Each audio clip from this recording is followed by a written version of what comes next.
Je pense que ce qui a marqué les gens dans cette histoire, c'est vraiment le fait d'être placé en garde à vue pour si peu, surtout que ma banderole elle ne dit rien d'illégal. Vouloir que les violeurs qui sont étrangers soient expulsés, c'est normal. Et ceux qui essayent de détourner notre message comme si on avait dit tous les étrangers sont des violeurs, manquent un petit peu de sérieux.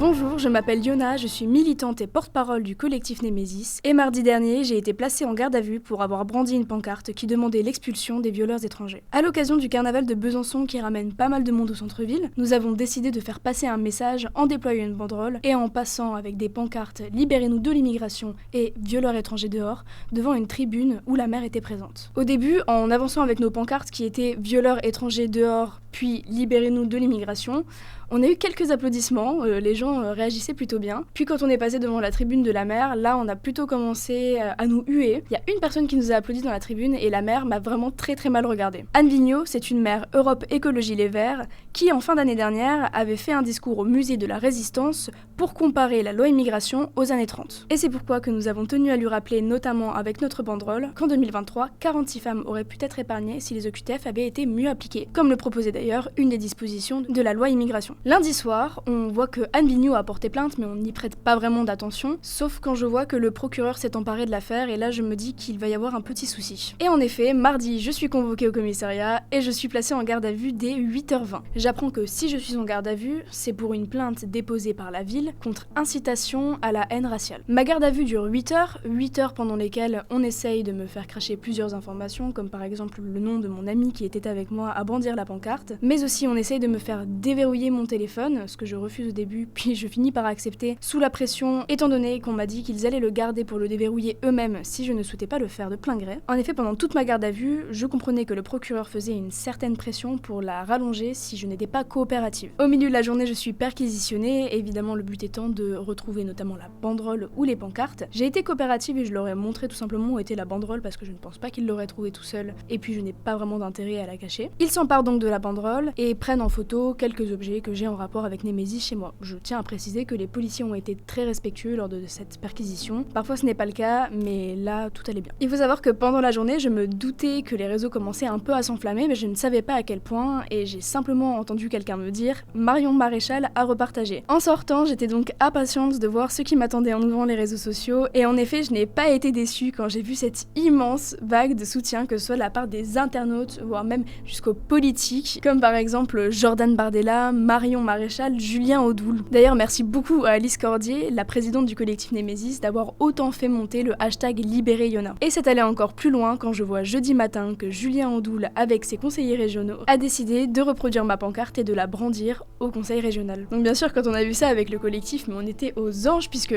on est des lanceuses d'alerte et notre objectif c'est de faire passer un message, de le faire remonter jusqu'aux politiques et c'en est la démonstration absolue. Moi j'ai connu le collectif Némésis sur les réseaux sociaux et j'ai commencé à militer chez elles parce que je trouvais que c'était les seules féministes qui défendaient vraiment toutes les femmes françaises, contrairement à d'autres féministes un peu hypocrites qui taisent les violences quand ça les arrange. Chez Némésis, on pointe du doigt notamment l'impact de l'immigration sur les femmes françaises, ce qui est un sujet très tabou chez les féministes de gauche. D'ailleurs, si vous adhérez à notre message, actuellement on est en pleine campagne de dons, donc si vous souhaitez nous soutenir, rendez-vous sur le site du collectif Némésis. Je pense que ce qui a marqué les gens dans cette histoire, c'est vraiment le fait d'être placé en garde à vue pour si peu, surtout que ma banderole elle ne dit rien d'illégal. Vouloir que les violeurs qui sont étrangers soient expulsés, c'est normal. Marlène Schiappa d'ailleurs le disait en 2019, et ceux qui essayent de détourner notre message comme si on avait dit tous les étrangers sont des violeurs, manquent un petit peu de sérieux. Ces pancartes ne sont pas si scandaleuses et ne méritent pas une garde à vue. Pour comparer, avec le collectif Némésis en novembre dernier, les filles s'étaient incrustées dans une manifestation de Nous Toutes, donc un féminisme de gauche, avec des pancartes comme « Abat la reproduction blanche » ou encore « Libérer la sexualité des enfants », et on ne leur avait absolument rien dit. Encore une fois, je tiens à remercier infiniment tous ceux qui m'ont soutenu,